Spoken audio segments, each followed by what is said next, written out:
주님만 붙들고 사시기를 간절히 소망합니다. 네, 우리 앞에 뒤에 귀한 분들이 앉아 계십니다. 인사하겠습니다. 반갑습니다. 사랑합니다. 축복합니다. 한 주간 평안하셨습니까? 4층에도 잠옷실에도 환영합니다. 저는 오늘 비판이라고 하는 주제를 가지고 오늘 말씀을 들고 섰습니다. 비판에 대한 예화를 찾기 위해 인터넷을 검색하는 중에 어떤 목사님의 이러한 에피소드를 제가 좀 가져왔습니다.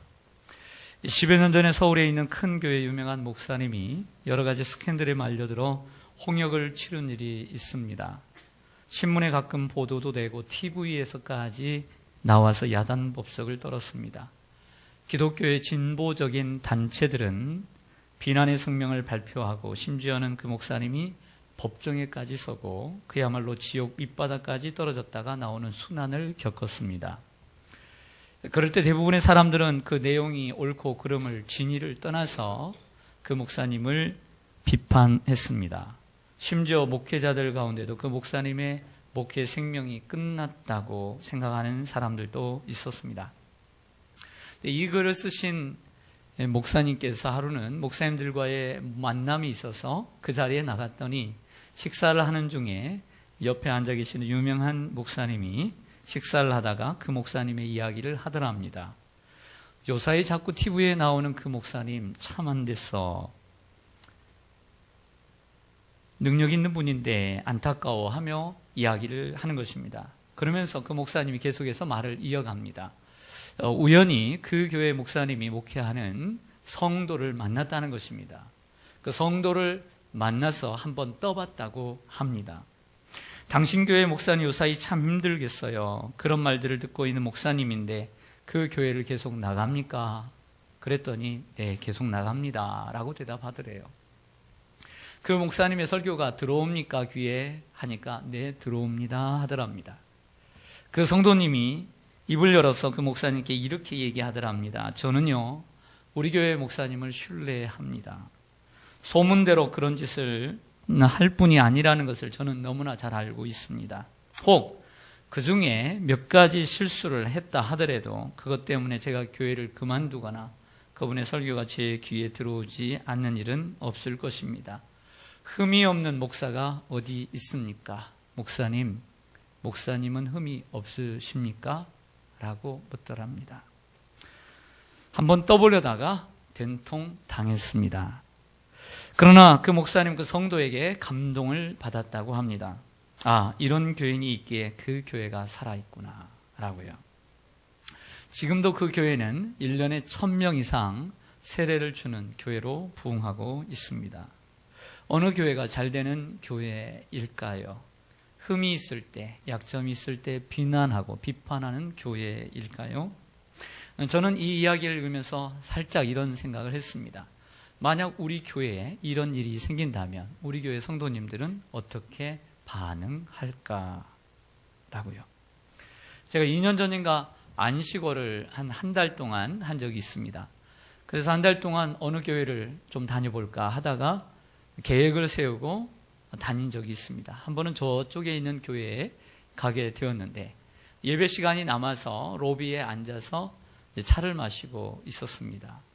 그때 옆에 양복을 입은 두 분의 신사가 옆에 앉아서 이야기를 하는데 제 귀에 다 들려오도록 큰 목소리로 얘기합니다. 그 얘기는 대충 이런 거였습니다. 그날따라 목사님이 설교를 시작하는데 설교의 절반이 처음부터 시작한 예화가 한 절반까지, 설교의 절반까지 길었습니다. 그렇게 설교한 것에 대한 아주 비판적인, 아주 목에 핏대를 세우고 서로 이야기하는 이러한 모습을 보았습니다. 기분은 좋지 않았습니다. 저는 오늘 예화가 좀 많은 설교인데 벌써 긴장이 됩니다. 그러나 오늘 설교의 주제가 비판하지 말라는 거니까 오늘만큼 비판하지 않을 줄로 믿습니다. 저쪽은 뭐예요? 아멘도 안 하고. 자, 오늘 본문에서 예수님께서는 산상설교의 마지막 장인 7장에서 비판하지 말라는 말씀을 하십니다. 제가 우리 교회에 왔을 때 10여 년 전에 2층이었죠. 성경 암송대회를 하는데 오늘 7장의 본문의 말씀을 가지고 암송대회를 하더라고요. 70이 다 되신 연로하신 권사님으로부터 시작해서 젊은 집사님들까지 오늘 이 본문의 말씀을 외우는데 비판하지 말라는 말씀부터 이 반석 위에 세운 집, 이 끝절까지 얼마나 암송을 잘 하든지 그때의 감동을 잊지 못합니다. 그 시작이 바로 비판하지 말라입니다. 오늘 이 비판하지 말라는 말씀은 비판은 나쁜 것이기 때문에 무조건 비판하지 말라는 말씀이 아닙니다. 세상에 바른 비판이 없다면 어떻게 해서 개인과 사회가 바르고 온전해질 수 있겠습니까? 개인과 사회를 바르게 하기 위해서 바른 비판처럼 필요하고 중요한 것은 또 없습니다. 나단 선지자는 다윗 왕 때의 선지자였습니다. 나단 선지자는 다윗 왕의 그 죄를 알고서 비유를 통해 그 죄를 지적했습니다. 그 지혜로운 비판 때문에 다윗은 자신의 잘못을 하나님 앞에 회개하는 역사가 일어났습니다. 예수님이 비판하지 말라고 하신 것은 비판이 무조건 나쁜 것이니까 비판하지 말라는 것이 아닙니다. 건전한 비판이 필요합니다. 만일 교회가 잘못되면 바로 되기를 바라는 마음으로 건전한 비판의식을 갖는 성도가 되어야 합니다. 한국교회가 조금이라도 부패하고 세속화되어 간다면 이래서는 안 된다는 의식을 가지고 하나님 앞에 통회하고 자복해야 합니다. 다만 비판은 꼭 필요한 것이나 비판하는 것은 위험한 것이니 조심하라는 것입니다. 고린도 교회는 그리스의 남쪽에 있는 아가야의 수도입니다.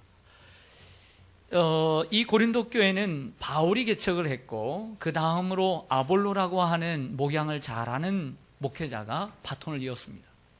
그래서 바울이 이런 얘기를 하죠. 고린도 교회에서 3장에 보면 나는 심었고 아볼로는 물을 주었으되 자라나게 하신 분은 하나님이시다. 개척 멤버와 그 다음 아볼로를 얘기합니다. 사도행전 18장에 가면 이러한 에피소드가 있습니다. 고린도 교회에 아볼로라고 하는 사람이 이제 사역자로 서게 되었는데 그가 회당에서 설교를 하는데 요한의 세례만 알 뿐 예수님의 세례를 몰랐던 것을 그 중에 앉아있던 한 부부가 캐치하게 됩니다. 그 부부의 이름이 무엇냐면 아굴라와 브리스길라입니다.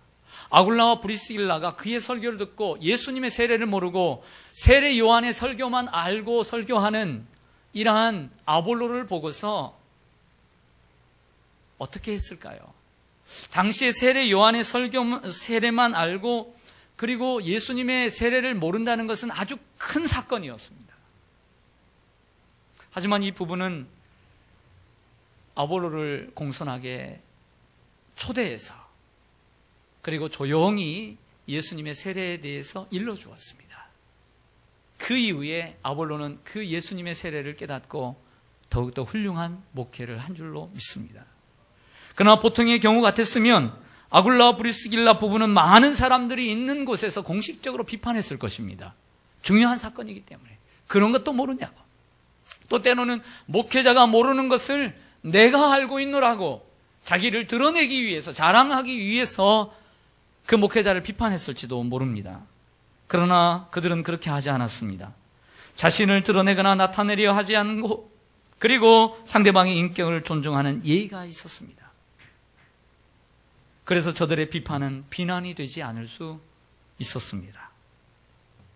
먼저 오늘 비판이라고 하는 주제인데 비판하지 말라라고 했을 때 이 비판하지 말라라고 하는 비판의 정의에 대해서 먼저 정의를 내리고 가보겠습니다.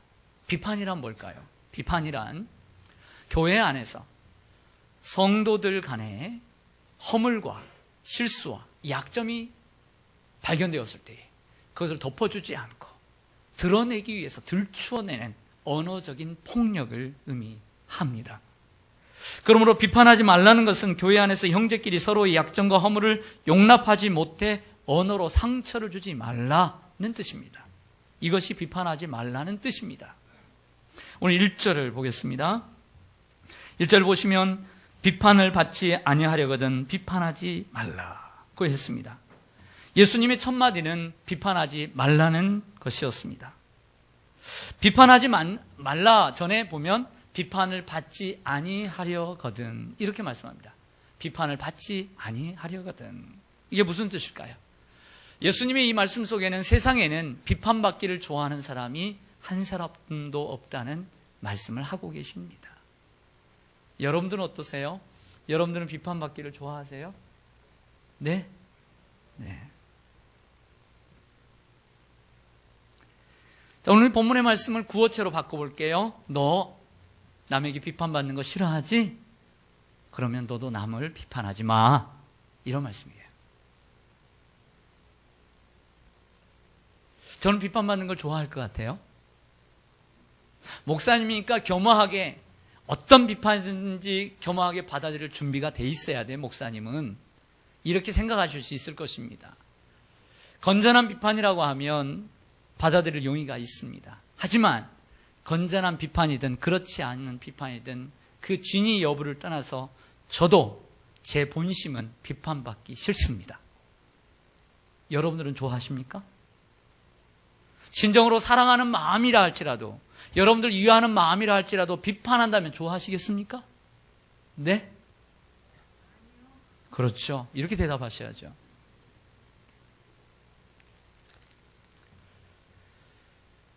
자존심이 강한 분들은 조금이라도 자기에 대한 지적을 받으면 정말 싫어합니다. 여러분, 우리가 비판을 받지 않으려면 선행되어야 할 것이 있습니다. 그것은 남을 비판하지 않는 것입니다. 2절로 계속 가보겠습니다. 2절입니다. 같이 한번 읽어보겠습니다. 시작. 너희가 비판하는 그 비판으로 너희가 비판을 받을 것이요 너희가 헤아리는 그 헤아림으로 너희가 헤아림을 받을 것이니라. 아멘. 비판에는 부메랑의 원칙이 있습니다. 부메랑의 원리가 있습니다. 부메랑은 던지는 사람에게 다시 돌아오는 것이죠. 비판도 마찬가지인 거죠. 오늘 그 말씀을 하고 있습니다. 뭐라고 말씀하시냐면 너희가 그 비판하는 비판으로 너희가 그 비판을 받을 것이고 너희가 사람을 헤아릴 때 그 헤아림으로 너희가 다시 헤아림을 받을 것이다 라고 말씀합니다. 우리가 남을 자꾸 비판하면 그 비판이 우리에게 돌아오게 되어 있습니다. 그러므로 남을 비판하지 않을 때 비판을 안 받게 되는 것이지요. 이러한 원리는 같은 장 7장 12절에 나오는 황금률의 원리와 같습니다. 이런 말씀하시죠. 예수님께서 그러므로 누구든지 남에게 무엇을 받고자 하거든 대접을 받고자 하거든 너희도 남을 대접하라. 이것이 율법이요 선지자이라. 우리가 남에게 대접받고 싶어 하죠. 그러면 좋은 대접을 먼저 해야 하는 것입니다.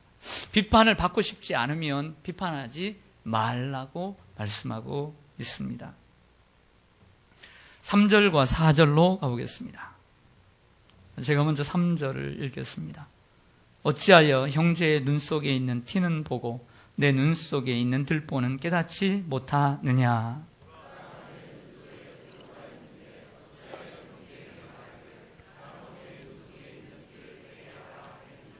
아멘. 여러분, 들보가 뭐죠? 들보는 나무로 짓는 큰 집에서 그 속에 그 집을 짓는 집에서 가장 길고 가장 큰 나무가 들보입니다. 크기로 보면. 티는 뭐냐면 그 나무에서 떨어지는 자그마한 조각, 눈에 보이지도 않을 만큼 작은 먼지입니다. 크기로 비교하자면 이 들보와 이 티는 전혀 비교가 불가능한 대상입니다. 비교가 불가능한 대상을 예수님은 자연스럽게 비교하고 계시는 거죠. 내 눈 속에는 들보가 들어있고 남의 눈 속에는 티가 들어있는데 내 눈 속에 있는 들보는 보지 못하고 남에게 있는 티를 보려고 하는 거죠. 자, 이것이 무엇입니까? 이것은 자기 기만이요 그리고 자기 모순인 것입니다. 자기 눈에 있는 큰 들보는 보지 못하면서 남의 눈에 있는 작은 티를 보는 것, 이건 자기 모순이에요. 따라가겠습니다. 자기 모순.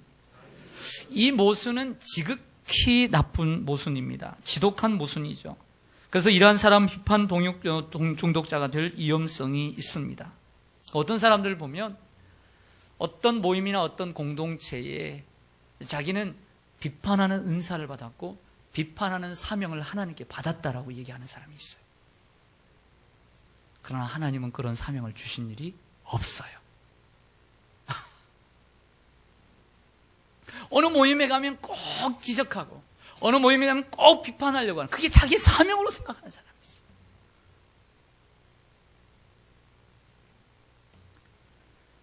우리말 속담에 남의 흉이 하나면 내 흉은 12개라고 했습니다.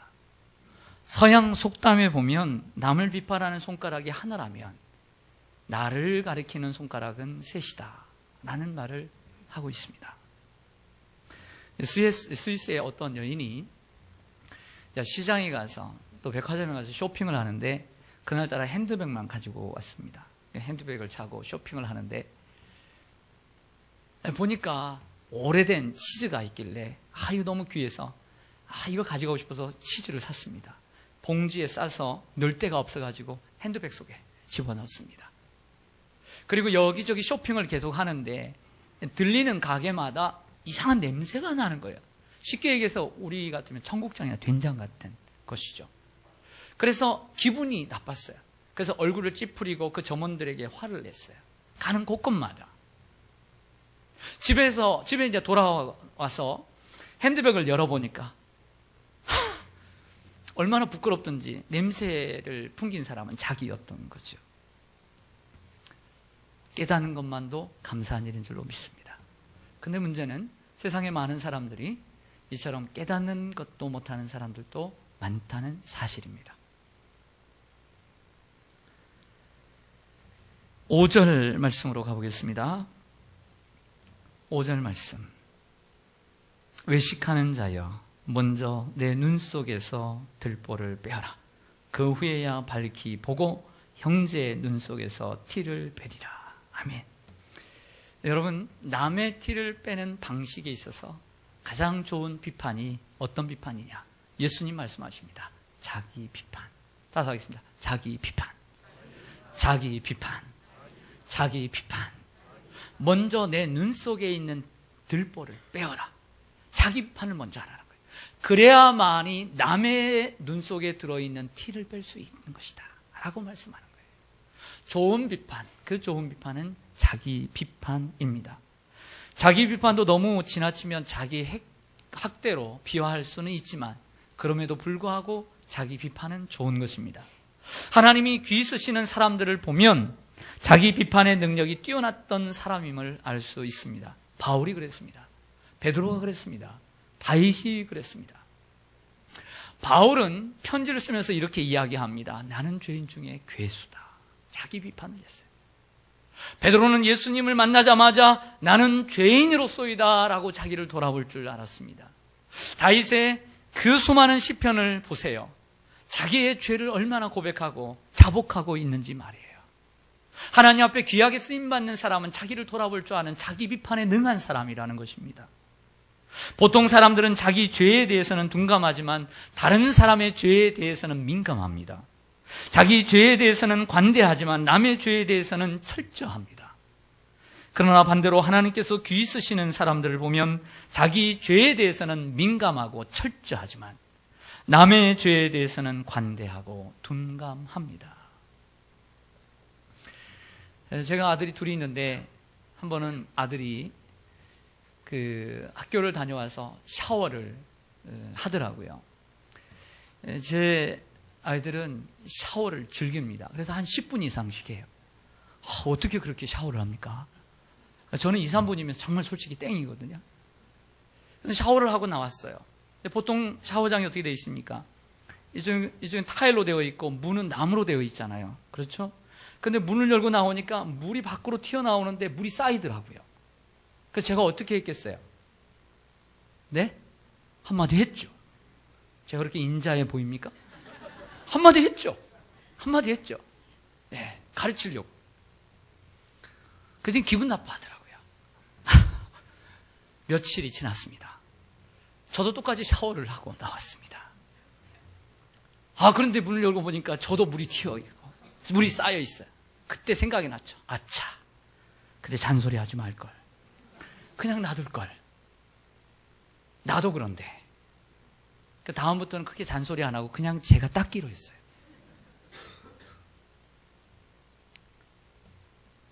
제가 자기 비판이 부족했던 거죠.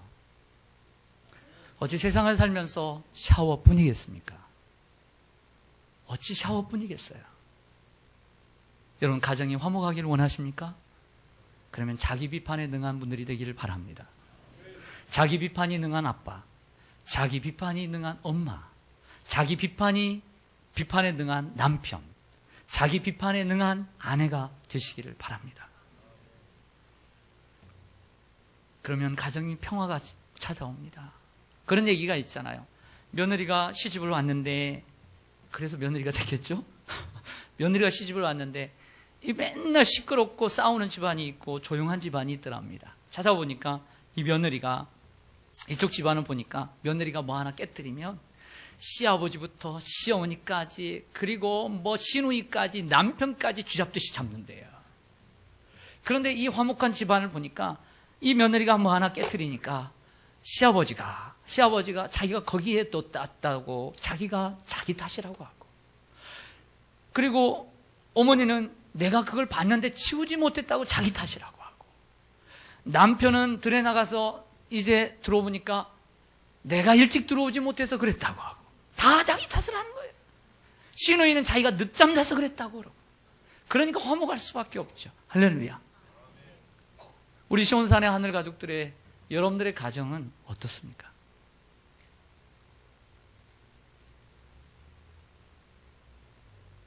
교회도 마찬가지입니다.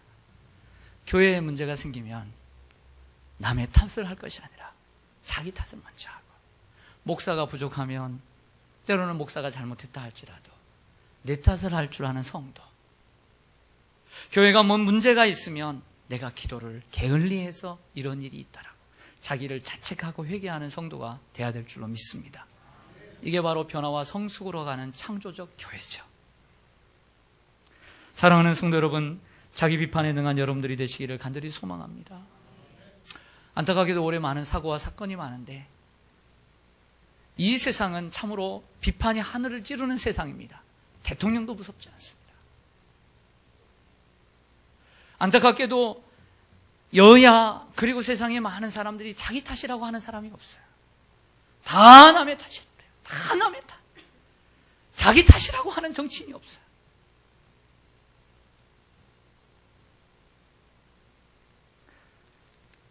이제 말씀의 후반으로 들어오면서 이제 구체적인 적용에 들어가겠습니다. 고려의 명장이었던 강감찬 장군이라고 있습니다. 제가 국민학교를 다닐 때는 이순신 장군처럼 아주 대단한 분이었고 학교마다 동상이 있을 정도로 훌륭한 분입니다. 이분이 귀주에서 거란군을 대파하고 돌아오자 현종이라고 하는 임금이 너무 기뻐서 나와서 환영을 해주었어요. 그리고 많은 중신들을 모아놓고 진수성찬을 차리고 잔치, 연회를 베풀었습니다. 한참 잔치가 이루어지는데 흥이 돋워지고 있는데 갑자기 강장군이 임금님에게 화장실에 간다고 말씀을 드리고 자리에서 일어나면서 옆에 있는 내시에게 눈치를 주는 거예요. 따라오라고. 그래서 나가서 이제 문 밖으로 나가서 이제 조용한 나지막한 목소리로 강장군이 그 내시에게 얘기합니다. 여보게, 내가 조금 전에 밥을 먹으려고 밥그릇 뚜껑을 열었더니 밥이 담겨져 있지 않고 빈 그릇만 있더군. 어찌된 일인가? 너무나 경황이 없어서 그런 일인가? 그랬더니 사시나무 떨듯이 내시가 떨면서 그 자리에 무릎을 꿇는 것입니다. 어떻게 하면 좋겠나?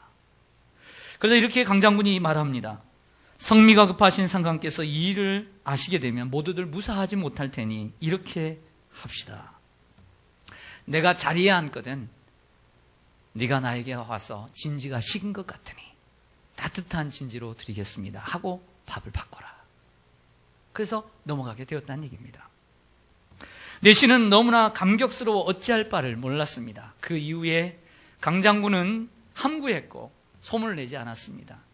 그러나 은혜를 입은 내시는 그와 같은 사실을 동료들에게 실토했고 그 이야기가 현종의 귀에게까지 들어가 현종은 강장군의 인간됨을 크게 치하여 모든 사람들의 귀감을 삼았다는 일화가 있습니다.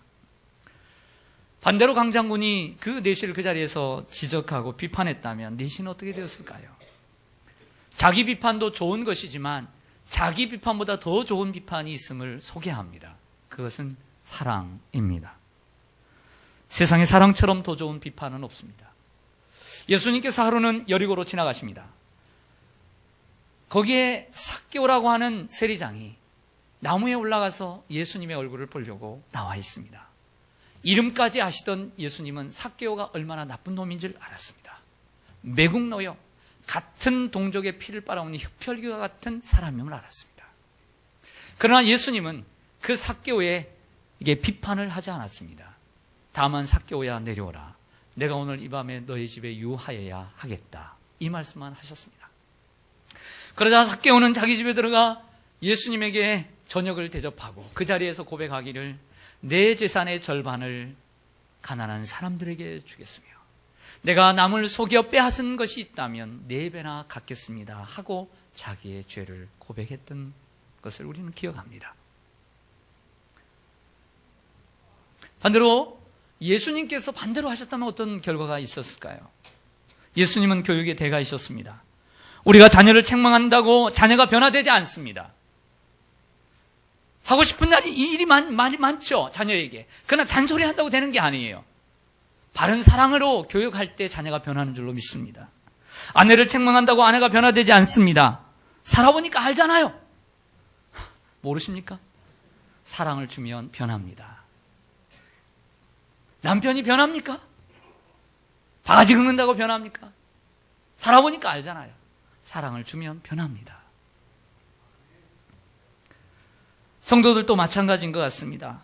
책망한다고 변화되지 않는 것 같아요. 책망하고 싶은 사람을 도리어 더 사랑하는 길이 그 사람을 변화시키는 길인 줄로 믿습니다. 성도들 간에도 그런 것 같아요. 성도들 간에도 허물과 실수와 약점이 있을 때 그 과거의 약점 들춰내지 마세요. 지난 건 지난 거예요. 예수님은 그 모든 우리의 죄를 등지로 돌렸다는데 왜 과거의 약점들을 계속 들춰냅니까? 덮어주고 사랑해줄 때 지혜로운 사람은 자신의 잘못을 깨닫고 변화될 줄로 믿습니다.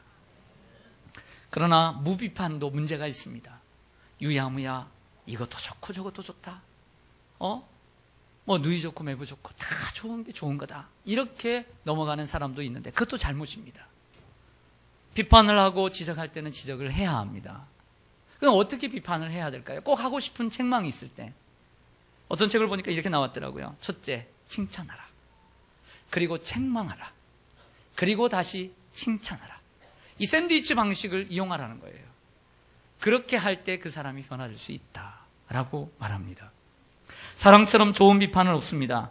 그런 의미에서 예수님의 십자가는 가장 좋은 비판의 길을 우리에게 보여주고 있습니다. 하나님 우리를 구원하시기 위해서 아들 예수님을 이 땅에 보내주셨고 십자가에 못 박혀 돌아가시게 했습니다. 예수님은 십자가에서 우리를 비판하지 않으셨습니다.